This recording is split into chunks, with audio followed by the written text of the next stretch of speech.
saudara-saudari para pencinta insani yang dikasihi Tuhan. Selamat berjumpa kembali dalam program Renungan Rohani Insani.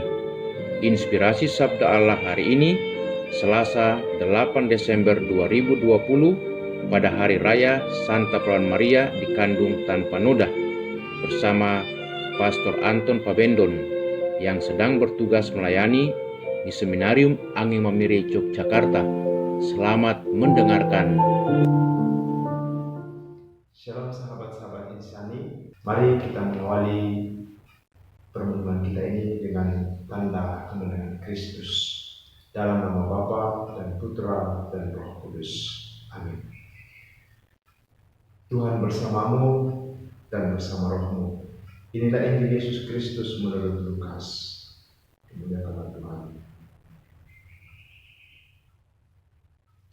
Dalam bulan yang ke-6, Allah mengutus malaikat Gabriel ke sebuah kota di Galilea bernama Nazaret kepada seorang perawan yang bertunangan dengan seorang bernama Yusuf dari keluarga Daud. Nama perawan itu Maria. Malaikat itu berkata, "Salam, hai engkau yang dikaruniai, Tuhan menyertai engkau." Maria terkejut mendengar perkataan itu, lalu bertanya di dalam hatinya, "Apakah arti salam itu?" Kata malaikat itu kepadanya, "Jangan takut hai Maria, sebab engkau beroleh kasih karunia di hadapan Allah.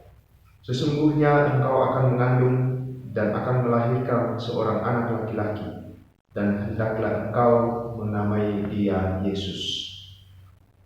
Ia akan menjadi besar dan akan disebut Anak Allah yang Maha Tinggi, dan Tuhan Allah akan mengaruniakan kepadanya tahta Daud, bapa leluhurnya.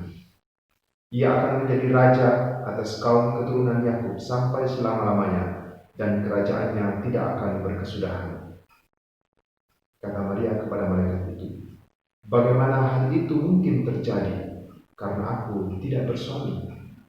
Jawab malaikat itu kepadanya, "Roh Kudus akan turun atasmu, dan kuasa Allah yang Maha Tinggi akan menaungi engkau.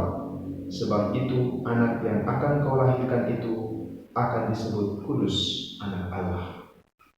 Dan sesungguhnya Elisabet sanakmu itu, ia pun sedang mengandung seorang anak laki-laki pada hari tuanya, dan inilah bulan yang ke-6 bagi dia yang disebut mandul itu. Sebab bagi Allah tidak ada yang mustahil." Maka kata Maria, "Sesungguhnya aku ini adalah hamba Tuhan, terjadilah padaku menurut perkataanmu itu." Lalu malaikat itu meninggalkan dia. Demikianlah Injil Tuhan. Terpujilah Kristus. Saudara-saudari, tepat 166 tahun yang lalu, pada tanggal 8 Desember 1854, Paus Pius ke-9 memaklumkan secara resmi dogma Santa Perawan Maria dikandung tanpa noda. Dogma ini adalah dogma ketiga dari 4 dogma tentang Maria. Sebelumnya ada dogma Santa Maria Bunda Allah pada tahun 431. Santa Maria tetap perawan selamanya pada tahun 649. Dan yang terakhir, Santa Perawan Maria diangkat ke surga pada tahun 1950.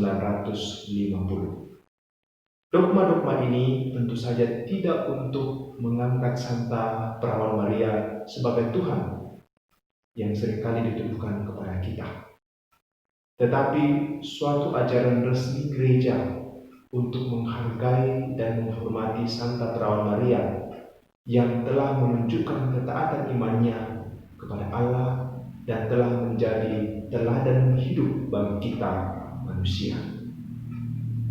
Salah satu teladan Santa Perawan Maria yang ditunjukkan dalam bacaan pada hari ini adalah kepolosan dan ketaatan imannya ketika menerima tugas dari Allah, yakni menjadi ibu sang penebus manusia.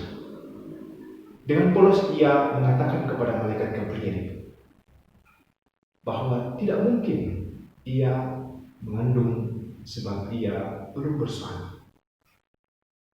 Namun setelah mendengarkan penjelasan malaikat Gabriel, akhirnya ia mengungkapkan ketaatan imannya meskipun konsekuensi ketaatan itu amat berat.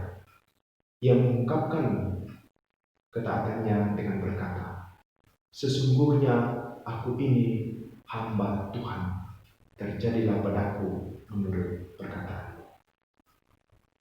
Kepolosan dan ketaatan iman Santa Maria ini menunjukkan ketakbernodaannya atau kemurnian hidupnya. Oleh karena itu, Allah yang mengetahui isi hati dan pikiran manusia memilihnya menjadi bunda sang penebus manusia. Dalam iman kita percaya dan meyakini bahwa bukan suatu kebetulan Allah menjatuhkan pilihannya kepada Maria sebagai ibu yang mengandung sang Mesias. Allah tentu saja menyiapkannya sebelumnya, dan dengan kebebasan Santa Perawan Maria menyatakan dan menyerahkan dirinya kepada kehendak Allah. Saudara-saudari yang terkasih, mari kita meneladan hidup beriman Santa Perawan Maria dalam menanggapi dan menghidupi panggilan Allah. Ia tetap setia meskipun ia harus menanggung banyak konsekuensi dari ketaatan imannya. Di antaranya, ia harus siap ditinggalkan oleh Yusuf saat ketahuan hamil di luar nikah. Setelah anaknya lahir, ia harus menjaga dan melindungi bayi Yesus yang hendak dibunuh. Dan ia juga harus menyaksikan penyiksaan dan pembunuhan keji yang dialami oleh anak sematawayangnya dan lain sebagainya. Saudara-saudari, semoga kita juga tetap setia menanggung konsekuensi-konsekuensi yang muncul dari ketaatan iman kita, karena dengan demikian kita sedang memurnikan atau menghilangkan noda-noda yang menghalangi diri kita untuk masuk ke dalam kerajaan Allah. Semoga demikian. Amin. Marilah kita berdoa. Allah Bapa yang Maha Baik, kami bersyukur karena Engkau menunjuk Santa Perawan Maria sebagai bunda penebus dan juga menjadi teladan hidup beriman bagi kami manusia. Semoga teladan Bunda Maria ini menginspirasi kami untuk selalu setia kepadamu dalam menanggapi dan menghidupi panggilan-Mu, sehingga kami pun berani mengatakan, sesungguhnya aku ini adalah hamba Tuhan, terjadilah padaku menurut perkataan-Mu. Amin.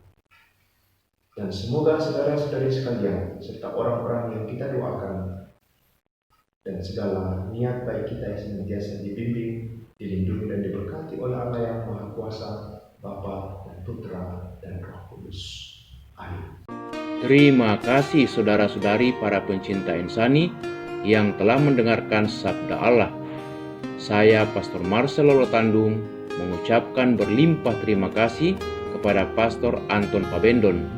Semoga Pastor bersama dengan rekan-rekan imam, para frater, dan segenap penghuni seminarium Angin Mamiri senantiasa diberkati Tuhan dalam setiap aktivitas dan pelayanannya. Amin.